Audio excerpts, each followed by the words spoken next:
Hello दोस्तों, welcome to new video. इस video में हम लोग सॉल्व करेंगे डीएसए का लेट कोड का क्वेश्चन नंबर 2537, जो कि है count the number of good सब एरेज। तो इस क्वेश्चन को हम लोग 3 पार्ट में सॉल्व करेंगे। पहले पार्ट में हम लोग समझने की कोशिश करेंगे एग्जैक्टली क्वेश्चन में क्या पूछा गया है। सेकंड हम बात करेंगे अप्रोच की, और थर्ड हम एक्चुअल कोड करके सबमिट करके देखेंगे। तो चलिए आते हैं क्वेश्चन के ऊपर। Given an integer array nums and integer K, return the number of good subarrays of nums. तो इसका मतलब है हमारे पास एक एरे दिया गया होगा और एक टारगेटेड इंटीजर होगा जिसका नाम होगा के। तो इसके अंदर हमको जो गुड सब एरेज है वो फाइंड करने हैं। तो सब एरेज तो हमको पता है, गुड सब एरे एक नई टर्म है यहाँ पे, तो उसको समझने की कोशिश करते हैं। A subarray is good if there are at least K pairs of indices i and j such that i is less than j and array of i is equal to array of j। तो इसका मतलब क्या हुआ, पहले इसको समझते हैं। तो लेट्स से हमारे पास एक एरे है, एरे इज इक्वल टू जिसके अंदर कुछ एलिमेंट्स है 1 1 2 2 एंड 3 3, और हमारे पास एक के इंटीजर दिया गया है जिसकी वैल्यू है 3, और इसके इंडाइसेस भी कैलकुलेट कर लेते हैं। इसके इंडाइसेस कुछ होंगे इस तरह से 0 1 2 3 4 एंड 5। तो इस तरीके से उसके इंडाइसेस होंगे। तो चलिए इसकी कंडीशन समझते हैं। तो पहली बात तो ये कि हमें जो पेयर ढूंढनी है, पेयर के जो एलिमेंट्स है वो सिमिलर होने चाहिए।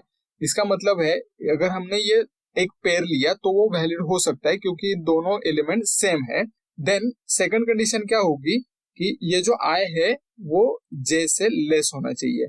ये सेकंड कंडीशन हो गई। देन थर्ड कंडीशन पे आते हैं। जो भी हमारे पास ये पेयर्स होगी जो ये कंडीशंस को मैच कर रही है, हमको वो पेयर्स का काउंट लेना है। यहाँ पे कुछ इस तरीके से पेयर बनेगी कि ये 1 और ये 1 दोनों के मिला के एक पेयर बनेगी। देन अगर नेक्स्ट पेयर हम कैलकुलेट करें तो ये जो दो एलिमेंट्स है इनकी एक पेयर बन सकती है। एंड देन उसके बाद ये जो दो एलिमेंट्स है इनकी एक पेयर बन सकती है। तो यहाँ पे अगर हम नंबर ऑफ पेयर काउंट करें तो हमारे पास 3 पेयर्स बन रही है इस पूरे एरे के अंदर।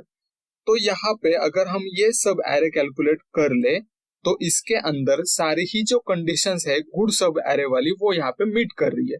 इसका मतलब है हमारे पास एक काउंट हो गया गुड सब एरे का, और यहाँ पे इसके अलावा कोई भी सब एरे नहीं बन रहा है। इसके कारण हमारा जो फाइनल आंसर होगा वो 1 ही होगा, क्योंकि अगर यहाँ पे कोई भी एलिमेंट हम अगर निकाल देते हैं तो हम ये जो कंडीशन है k इज इक्वल टू 3 वाली वो कभी मीट नहीं कर पाएंगे। तो इस वजह से यहाँ पे जो फाइनल आंसर होगा वो होगा 1। तो बस यहाँ पे जो भी हमको एरे मिला है उसके अंदर हमको ये 3 कंडीशंस देखनी है, और उसके हिसाब से हम वहां पे काउंट करते जाएंगे कि कितने गुड सब एरेज अवेलेबल है एरे के अंदर, एंड देन वो काउंट हमको रिटर्न करना है इन द आंसर।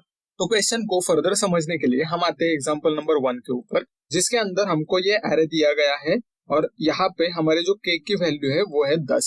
तो यहाँ पर हम अगर देखें तो हमको ये सब एरे अगर हम लेते हैं जिसके अंदर पूरे 5 के 5 एलिमेंट्स हम लेते हैं, तो यहाँ पे हम कैलकुलेट करते हैं नंबर ऑफ पेयर्स को। तो पहले देखते हैं इस वाले एलिमेंट को कि ये एलिमेंट कितने पेयर्स बना पाता है। तो ये देखने के लिए हम आते हैं यहाँ पे। तो ये वाला जो एलिमेंट है वो इन 4 एलिमेंट्स के साथ हम अपनी पेयर बना सकता है, क्योंकि हमको ये कंडीशन देखनी है कि आई हमारा जे से लेस होना चाहिए। तो यहाँ पे ये एलिमेंट 4 पेयर बना पाएगा टोटल। तो ये हम नोट डाउन कर लेते हैं। तो यहाँ पे ये जो फर्स्ट एलिमेंट है वो बना पाएगा 4 पेयर्स। देन बात करते हैं सेकंड एलिमेंट की। तो ये जो सेकंड एलिमेंट है वो पहले वाले एलिमेंट से के साथ तो पेयर नहीं बना सकता, क्योंकि वो पेयर हमने ऑलरेडी कैलकुलेट कर लिए, क्योंकि हमारी कंडीशन है i is less then j। तो यहाँ पे ये जो सेकंड वाला एलिमेंट है वो सिर्फ 3 पेयर्स बना पाएगा। तो चलिए अब इस थर्ड वाले एलिमेंट के लिए हम पेयर्स देखते हैं कितना बना पाता है।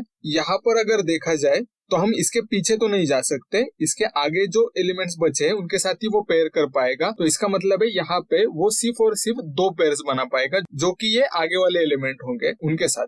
सिमिलरली अगर ये फोर्थ वाला एलिमेंट हम देखें तो ये सिर्फ और सिर्फ एक पेयर बना पाएगा इस लास्ट वाले एलिमेंट के साथ। तो चलिए वो भी फटाफट नोट डाउन कर लेते हैं। और ये जो लास्ट वाले एलिमेंट है वो एक भी पेयर नहीं बना पाएगा, क्योंकि उसको उसके पीछे के एलिमेंट लेना अलाउड नहीं है, आगे उसके एलिमेंट कुछ है नहीं। तो अगर हम यहाँ पे ये सब एरे कैलकुलेट कर लेते हैं तो इसके अंदर हम कुछ इतने पेयर्स बना पाएंगे। तो चलिए पेयर का काउंट एक बार ले लेते हैं। तो पेयर का काउंट होगा कुछ इस तरीके से 4 + 3 + 2 + 1। तो इसकी टोटल आएगी 10, जो कि है हमारे टारगेट के बराबर। तो इसका मतलब है यहाँ पे एक सब एरेज बन रहा है जो कि हम गुड वाली कैटेगरी में डाल सकेंगे। तो आइए चलते हैं फर्दर, हम चेक करते हैं कि कुछ और गुड सब एरेज हम बना पाते हैं या नहीं। तो लेट्स से हमने यहाँ पे बस इतना ही सब एरे ले लिया, जिसका मतलब है इसके अंदर हो गए 4 एलिमेंट। तो लेट्स से अगर हम 4 एलिमेंट्स लेके सब एरे बनाते हैं तो इसमें हम कितने पेयर्स बना पाएंगे? तो बस हम इतनी ही पेयर्स बना पाएंगे। तो इसका मतलब क्या हुआ कि हमको ये जो टारगेट वैल्यू है वो अचीव करने के लिए कम से कम 5 एलिमेंट्स हमारे एरे के अंदर लगने वाले हैं। तो इसका मतलब है यहाँ पे हम सिर्फ और सिर्फ एक ही सब एरे बना पाएंगे जो कि होगा गुड। तो वो फाइनल आंसर हम यहाँ पे रिटर्न कर रहे हैं। क्वेश्चन को फर्दर समझने के लिए हम आते हैं एग्जांपल नंबर 2 के ऊपर। तो यहाँ पे ये जो एरे दिया गया है वो कुछ इस तरीके से है और यहाँ पे के की वैल्यू है 2। तो चलिए यहाँ पे हम काउंट करते हैं कि हमको कितने गुड सब एरे यहाँ पे मिल रहे हैं। तो लेट्स से हमने पहला सब एरे हमारा ले लिया यहाँ तक, ठीक है। तो यहाँ पे सब एरे लेने के बाद चलिए यहाँ पे हम पेयर्स कैलकुलेट कर लेंगे। तो यहाँ पे ये जो 3 है वो इस वाले 3 के साथ पेयर बना सकता है। तो ये हुआ हमारा काउंट 1। देन ये जो यहाँ पे 2 दिया गया है, ये 2 इस वाले 2 के साथ पेयर बना सकता है। इसका मतलब है यहाँ पे काउंट हो गया 2। जैसे हमारा काउंट हो गया 2, हमने ये जो कंडीशन है टारगेट वाली वो हमने यहाँ पे अचीव कर ली है। तो इसका मतलब है हम ये सब एरे लेके एक गुड सब एरे बना पाएंगे। तो चलिए फटाफट हम काउंट को इंक्रीज कर देते हैं। तो काउंट जो होगा हमारा वो होगा 1। तो चलिए लेट्स से हम अगर यहाँ पे ये वाला सब एरे लेते हैं तो हम कितने पेयर बना पाते हैं वो देखते हैं। तो यहाँ पे इस 3 के साथ इस 3 की पेयर बन सकती है और यहाँ पे ये 2 के साथ इसकी पेयर बन सकती है। इसका मतलब है यहाँ पे हमने टारगेट अचीव कर लिया है, हमारे पास 2 पेयर्स है। तो इसका मतलब है ये वाला सब एरे हम इंक्लूड कर सकते हैं एज अ गुड सब एरे। तो फटाक से हम यहाँ पे काउंट बढ़ा लेते हैं। तो काउंट हो गया हमारा 2। तो चलिए अब हम ये वाला सब एरे लेके देखते हैं कि यहाँ पे हम वो टारगेट अचीव कर पाते हैं या नहीं। तो अगर हम ये सब एरे लेते हैं तो ये वाला जो 4 है वो इस वाले 4 के साथ पेयर बना सकता है एंड देन ये वाला जो 2 है वो इस वाले 2 के साथ पेयर बना सकता है। तो इसका मतलब है यहाँ पर भी हमको ये जो टारगेट है के वाला वो अचीव हो रहा है। इसका मतलब हम एक और सब एरे हमारे काउंट में ऐड कर सकते हैं। तो चलिए फटाफट काउंट इंक्रीज कर लेते हैं। तो हमारा फाइनल काउंट अब तक का हुआ है 3। तो चलिए अब हम ये वाला सब एरे लेकर रख के देखते हैं कि क्या हम वो गुड सब एरे बना पाते हैं कि नहीं। तो अगर हम ये सब एरे लेते हैं तो यहाँ पे ये वाला जो 4 है वो इस वाले 4 के साथ पेयर बना सकता है। देन ये वाला जो 2 है वो इस वाले 2 के साथ पेयर बना सकता है। यानी कि हम यहाँ पर भी ये जो के की वैल्यू है वो हम अचीव कर पा रहे हैं। इसका मतलब है यहाँ पे हमको एक सब एरे मिल रहा है। तो चलिए फटक से हम काउंट बढ़ा देते हैं। यस, तो अब तक के हमारे जो काउंट है गुड सब एरे के वो है 4। देन इसके बाद अगर हम फर्दर देखें तो हम एक भी गुड सब एरे इसके बाद नहीं बना पा रहे। इसका मतलब है हमारा यहाँ पे जो फाइनल आंसर होगा वो होगा 4, जो कि हमने यहाँ पे रिटर्न कर लिया है। तो बस गाइस ये एक सिंपल कंडीशन है गुड सब एरे की। हमको बस पेयर्स देखने हैं, पेयर्स के अंदर एलिमेंट सेम होने चाहिए और आई की वैल्यू जैसे लेस होनी चाहिए। That's it. तो क्वेश्चन तो हमने समझ लिया है। अप्रोच की तरफ बढ़ने से पहले हम लोग चेक कर लेते हैं इनपुट कंस्ट्रेंट्स को। तो यहाँ पे जो एरो की लेंथ होगी वो होगी 10⁵. इसका मतलब ये हुआ कि हम यहाँ पर 2 फॉर लूप नहीं लगा पाएंगे। हमारा जो सोल्यूशन है वो हमको n² से लेस चाहिए। इसका मतलब है हमको n log n चल सकता है या फिर n चल सकता है। उससे ज्यादा अगर होगा तो हमको टाइम कॉम्प्लेक्सिटी की एरर आएगी। तो चलिए अब आते हैं अप्रोच की तरफ। तो अप्रोच के लिए हम यहाँ पे यूज करने की कोशिश करेंगे 2 पॉइंटर टेक्निक को, क्योंकि हमको जो हमारा आंसर चाहिए वो एक ही लूप के अंदर चाहिए, उससे ज्यादा हम ले नहीं सकते। तो लेट्स से हमारे पास एक एरे है जिसके अंदर कुछ एलिमेंट्स है और हमारे पास एक वैल्यू है टारगेट की। तो यहाँ पर हम 2 पॉइंटर टेक्निक का इस्तेमाल करेंगे। हम यहाँ से शुरुआत करेंगे, स्टार्ट पॉइंट हम यहीं से रखेंगे और हमारा जो एंड पॉइंट होगा वो भी हम यहीं पे रखेंगे। और यहाँ पे हम लोग 2 चीजों का काउंट मेंटेन रखेंगे। पहला काउंट होगा हमारा पेयर का, क्योंकि हमको पेयर कैलकुलेट करने हैं सब एरे के अंदर। तो अगर सब एरे के अंदर हम कुछ काउंट ऐड कर लेते हैं, फॉर एग्जांपल अगर यहाँ पे मैंने एरे के एलिमेंट्स में कुछ चेंजेस कर दिए हैं ताकि मैं आपको एक अच्छी तरह से एक्सप्लेन कर सकूं। तो यहाँ पे हम लोग एक पेयर का काउंट लेंगे। जब भी हम हमारे सब एरे के अंदर कोई एलिमेंट ऐड करेंगे तो हम एक पेयर वाला काउंट लेंगे जिसको हम आसानी से अपडेट कर पाएंगे कि अगर लेट्स से हमारे पास सब एरे के अंदर ये 3 एलिमेंट्स है और हम इस 4th वाले एलिमेंट को ऐड करने के लिए जा रहे हैं, तो इस 4th वाले एलिमेंट को ऐड करने के बाद हमारा जो पेयर का काउंट है वो कुछ तो अफेक्ट होगा। फॉर एग्जाम्पल ये वाला जो एलिमेंट है वो इन तीनों के साथ अलग अलग पेयर बना सकता है। इसका मतलब है हमारा जो कि टोटल पेयर वाला काउंट होगा उसके अंदर हम 3 पेयर ऐड कर सकेंगे इसको ऐड करने के बाद। तो लेट्स से हम कोई भी एलिमेंट हमारे सब एरे के अंदर इंक्लूड कर रहे हैं या फिर उसको सब एरे से निकाल रहे हैं, हमारा जो पेयर का काउंट है वो अफेक्ट होने के चांसेस है।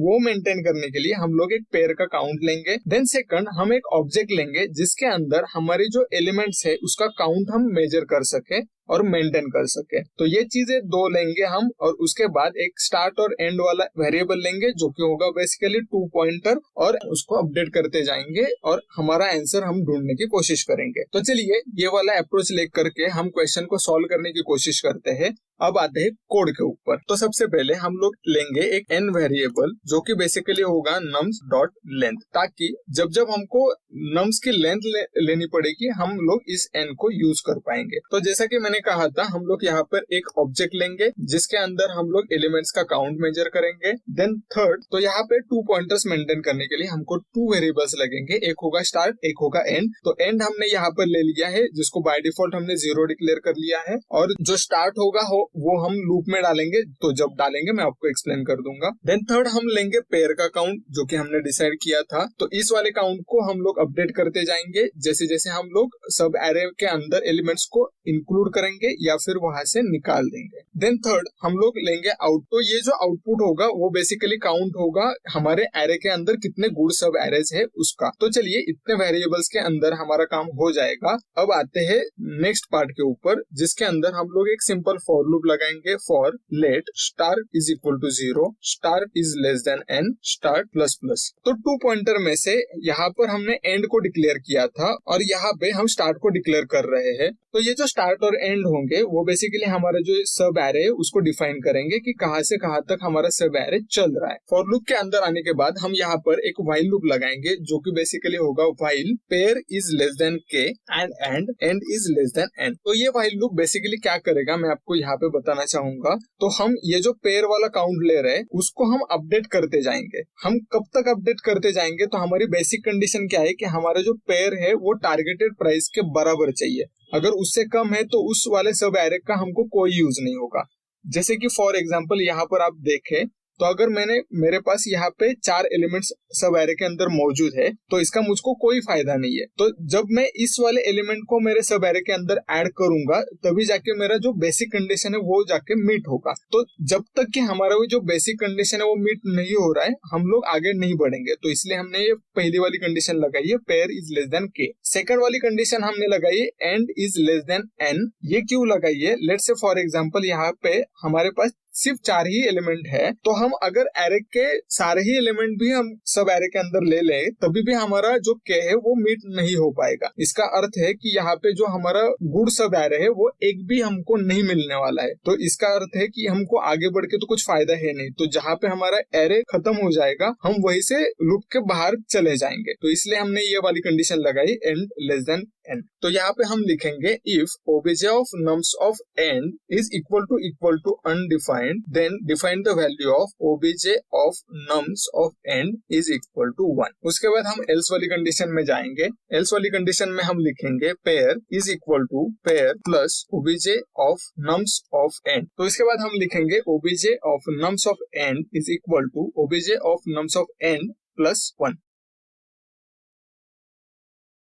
तो ये कोड मैं आपको एक्सप्लेन करना चाहूंगा। यहाँ पर हम क्या कर रहे हैं हमारा जो ऑब्जेक्ट है इसके अंदर हम क्या कर रहे हैं ये जो एलिमेंट्स हमारे पास आ रहे हैं जैसे जैसे सब एरे में हम ऐड करते जा रहे हैं हमको उसकी फ्रीक्वेंसी मेंटेन करनी है ताकि हम उसकी जो पेयर्स है वो कैलकुलेट कर पाए। तो वही चीज हमको यहाँ पे करनी है। लेट्स से हमारे पास एरे के अंदर कोई भी एलिमेंट नहीं है तो हम बस वहां पे 1 डिफाइन कर रहे हैं, और जैसे ही हमारे पास कोई एलिमेंट है और उसका काउंट हमको बढ़ाना है तो हम यहाँ पे जाके एल्स वाली कंडीशन में उसका काउंट बढ़ा रहे हैं, और यहीं पे हम लोग पेयर का काउंट भी अपडेट कर रहे हैं। तो यहाँ पे पेयर का काउंट हम इस एल्स वाले कंडीशन में ही क्यों अपडेट कर रहे हैं, क्योंकि अगर हमारे पास लेट से कोई भी एक एलिमेंट है तो वो एक एलिमेंट हमारे किसी भी काम का नहीं है, क्योंकि वो एलिमेंट किसी भी एलिमेंट के साथ अपनी पेयर नहीं बना पाएगा। इसीलिए हम लोग यहाँ पर सिर्फ और सिर्फ उसका वैल्यू 1 के साथ डिफाइन कर रहे हैं, और जैसे ही हमको कुछ और एलिमेंट्स मिलते हैं वैसे ही हम लोग हमारे जो पेयर का काउंट है वो अपडेट कर लेंगे। और यहाँ पे हमने OBJ of nums of and क्यों लिया है, चलिए ये भी आपको मैं बता देता हूँ। तो चलिए फॉर एग्जाम्पल लेट से हमारे पास सिर्फ ये 3 एलिमेंट्स हमारे सब एरे के अंदर मौजूद है, और हम यहाँ पे ये जो 4th वाला एलिमेंट है वो ऐड कर रहे हैं। तो अगर हम ये 4th वाला एलिमेंट ऐड कर रहे हैं तो ये कितनी पेयर्स बनाएगा, तो